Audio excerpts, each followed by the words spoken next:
Good morning and welcome to our Monday wrap, keeping Newcastle investors up to date on tips, tricks and strategies on how to maximise your return on investment.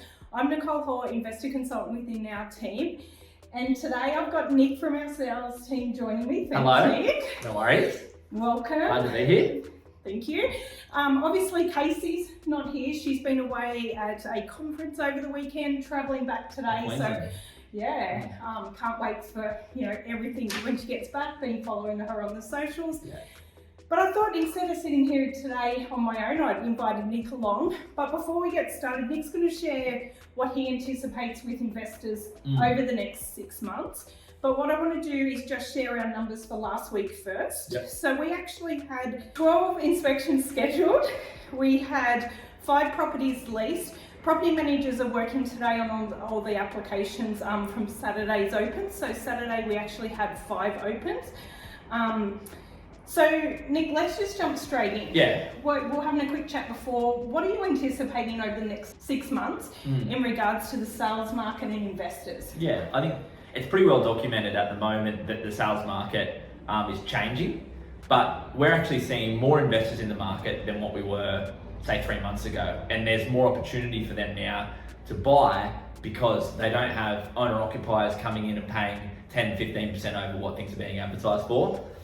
So what I'm seeing is a great opportunity for people who have cash in the bank and are maybe ready to go, and you'll be speaking to some of these people.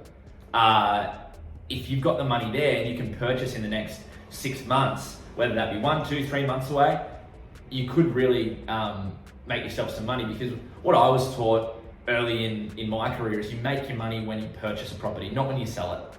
And a lot of people will hold and never sell, but for those who like to turn their properties over regularly, you make your money when you buy. So be aware of that and be conscious of that in the market we're going into. Yeah, and I know Wayne had a great point, and I've heard this from Casey before, but when you're purchasing property, you're holding on to it. You don't want to, let it go if you don't have to. So I think that's a really good key thing for investors too, just to hang on to your property.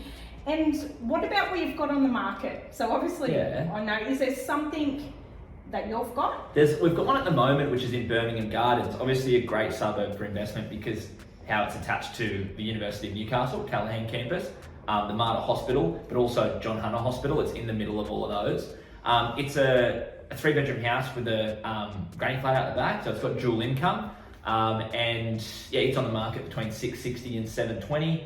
119 Wilkinson Avenue in Birmingham Gardens. Now we actually manage that property, so for an investor that's a really easy transition. So when you're purchasing an investment property, that change of ownership is a seamless transition, for tenants in the property. Absolutely. Yeah. Awesome. Thank you for sharing that with us today. So that's it for this week. Casey will be back for our next week's Monday wrap. I'm Nicole, Hoare, investor consultant within our agency. And I'm Nick Stewart from the sales team. We'll talk to you next week. Bye.